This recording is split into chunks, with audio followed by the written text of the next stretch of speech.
What happens when no one ever asked how you were doing and meant it? When your body was fed and clothed, but your feelings were left starving? What kind of adult do you become when your childhood taught you that needing too much meant being too much?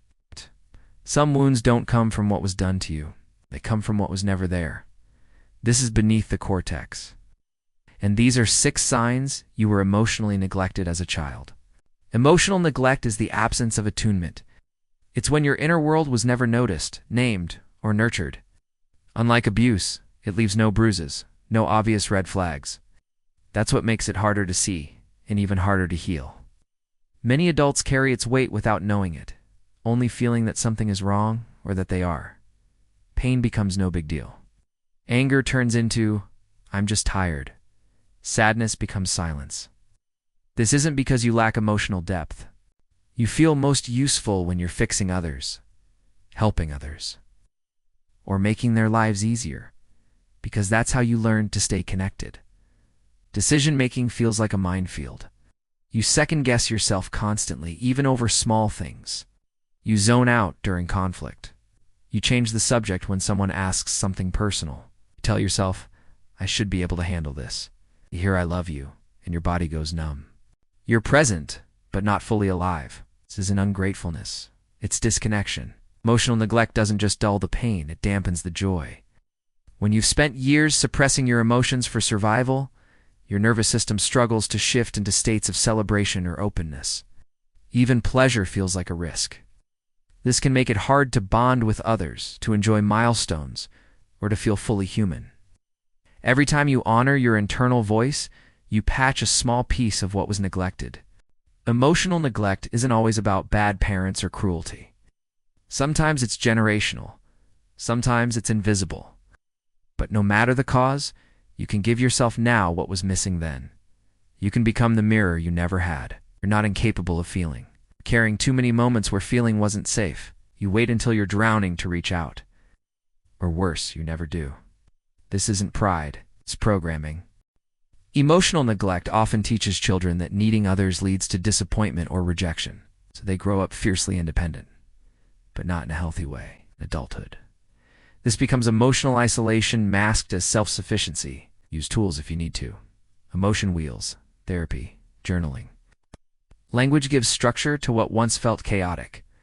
It turns the invisible into something real, and once you can name it, you can work with it. You might be the one everyone relies on, the strong one, the capable one.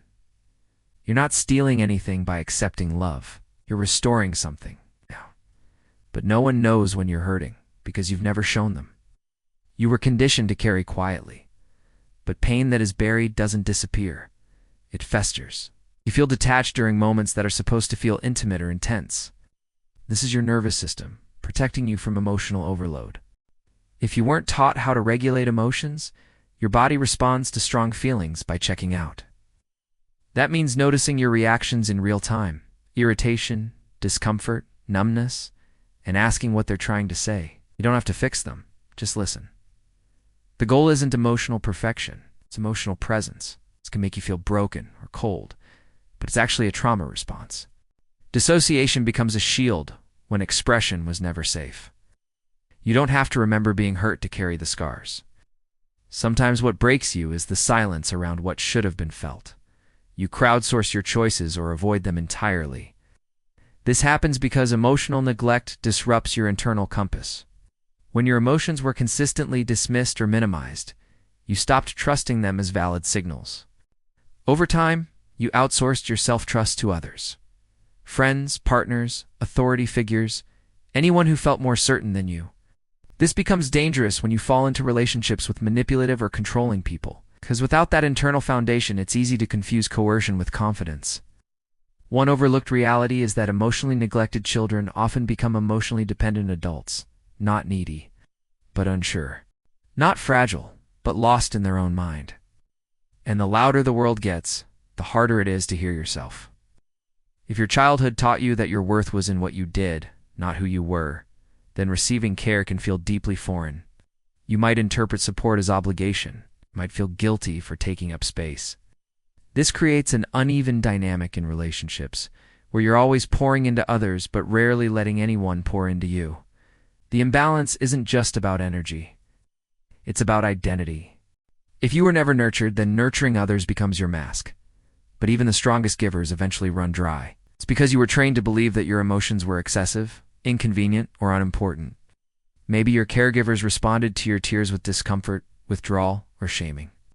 Maybe they were too distracted, too overwhelmed, or too emotionally stunted themselves to handle yours. So you learned to keep them buried. As an adult, this often looks like chronic emotional numbing. When someone asks how you're doing, you pause, confused. Not because you're hiding something, but because you genuinely don't know. The disconnect runs so deep that even identifying your own feelings can feel impossible. One study published in Emotion found that adults who experienced emotional neglect often score higher in alexithymia, the inability to identify and describe emotions. When your inner world has been ignored for too long, it starts to go silent. They grow up emotionally fluent in others, but emotionally illiterate with themselves. When you're emotionally neglected as a child, your brain adapts to survive without connection. It learns to minimize needs, suppress feelings, and disconnect from the body. Dr. Jonas Webb, clinical psychologist who coined the term childhood emotional neglect, explains that children internalize the message that emotions are irrelevant, dangerous, or annoying. Over time, this turns into a blueprint for relationships, boundaries, and even identity. If no one mirrored your emotions growing up, you may struggle to recognize them as valid at all. You downplay your own emotions, even when they're intense. You feel more comfortable giving than receiving. Compliments make you squirm. Kindness feels suspicious. Love makes you uneasy. You struggle to trust your instincts. You dissociate during emotional moments. It's not in a dramatic, cinematic way, but in subtle ways. You avoid asking for help even when you need it. Feel emotionally blank during meaningful moments. Accomplish something big, but feel nothing. So how do you begin to reconnect with what was once silenced? Start by creating space for your emotions without judgment. Learn to name what you feel. Practice receiving compliments, support, care. Let yourself sit in the discomfort of being seen. Don't deflect. Don't shrink. Build self-trust through micro-decisions. Choose what you eat, say what you want, speak when you're unsure. Most importantly, forgive the younger version of you who didn't know what they were missing. Emotional neglect is quiet. That's why it hides so well. But silence doesn't mean absence. It means absence was never questioned. Protect your energy. Stay curious. Subscribe for more from Beneath the Cortex.